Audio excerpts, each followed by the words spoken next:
Karen calls the police on a black man who is shopping. He is buying items to donate to burn victims. Karen Brooks believes she had a good eye for trouble.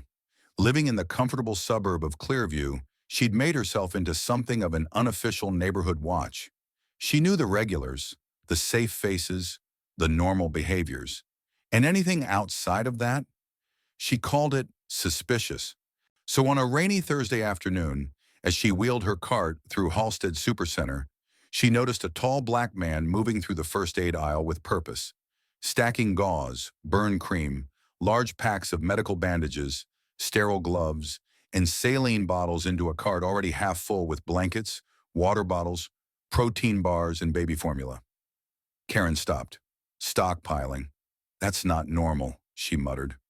She circled the aisle again, pretending to browse, but really watching him. He moved fast, his eyes focused, not looking at prices, not checking coupons. He's not even comparing brands, she thought, her suspicion growing. When he turned toward the checkout, Karen did what she believed was the right thing. She called 911. 911, what's your emergency? Hi, yes, I'm at the Halstead Supercenter, and there's a man, African American, maybe early 30s. He's filling up a cart with medical supplies and formula. It just doesn't look right. Ma'am, is he threatening anyone? No, not directly, but he's rushing.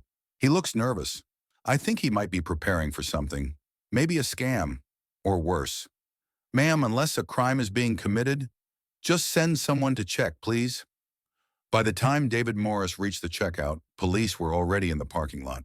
He was calm as he loaded his items on the belt, exchanging a friendly smile with the cashier, who recognized him from the fire department's community drive the week before. Then he heard it. Excuse me, sir, could you step aside? Two officers flanked him. The entire front of the store went quiet. Is there a problem? He asked, confused. We received a report. A customer believed you were behaving suspiciously. Mind explaining why you're purchasing these items? David blinked, then reached into his pocket slowly and pulled out a laminated flyer. It read, Community Fire Relief Effort. Donations for burn, victims and displaced families, sponsored by Ladder 16 Firehouse, Clearview Community Network. The cashier leaned forward. Yeah, this guy comes in every week. He's buying supplies for burn victims from that apartment fire last month. He's a firefighter. David turned to the officers. I've got ID in my wallet. Fire department credentials, too. The older officer shook his head. No need, I believe you. But the damage was done. Phones had come out. Someone recorded the interaction.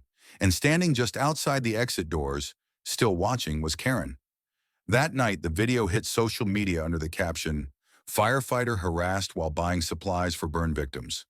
The footage showed David calmly answering questions, holding the donation flyer, while the officers awkwardly stepped back. The camera panned to Karen in the distance, clearly visible, lips tight, watching like she expected something to explode. The outrage was instant. This man saves lives. She sees a threat. He's giving to burn victims and she calls the cops? When did being black in a store become a 911-worthy crime? Karen's name and photo were quickly identified. By morning, her inbox was flooded. Her employer asked her not to come in. Her HOA issued a public statement condemning acts of racial profiling within our community. Her gym revoked her membership, and a billboard appeared near downtown with the words, Heroes deserve respect, not harassment, with David's photo on it, and Karen's blurred in the corner. 3 days after the incident, Karen received a hand-delivered envelope. No name on the outside, just her address. Inside, a folded note. Karen, you didn't ask my name. You didn't ask what I was doing. You assumed I was a threat because I didn't look like you, shop like you, or move like you. But I'm not the one who caused harm that day. The families we're helping lost everything in a fire. One of them lost a child. I'm not angry anymore. I'm tired. I hope you find a better way to see the world than through fear. David Morris. She stared at the letter until her hands trembled. It was the first time in years she'd felt ashamed. Karen didn't try to defend herself online. For once, she didn't comment. She didn't post.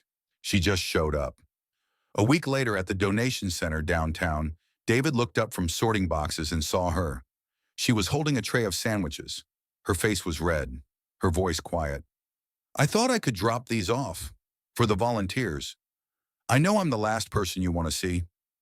David didn't smile, but he didn't turn her away either. He nodded. Set them over there. She stood awkwardly, hands folded. I never learned to ask questions before judging, she said. I thought I was being aware, but I was just being scared. David replied simply, fear's not a crime. Acting on it without truth, that's where harm begins. Karen came back the next week, then the week after. She helped with inventory, organized boxes, spoke little, but listened more. She read every story pinned to the bulletin board, letters from families, photos of burned apartments, thank you cards from children. And in time, people stopped pointing when she walked in. They started nodding instead. Months later, during a local event to honor community service, David was asked to speak. To everyone's surprise, he invited Karen to join him on stage. She stood behind the mic, voice shaking. I once believed that being cautious was the same as being careful, but I learned that assuming the worst in someone based on how they look is not caution, it's cruelty in disguise. I called the police on a man who was buying supplies for burn victims. That will never leave me, but I hope what I do from here forward says more about me than what I did that day. The crowd was quiet, then slowly, applause.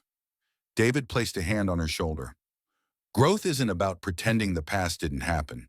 It's about making sure it doesn't happen again. The end.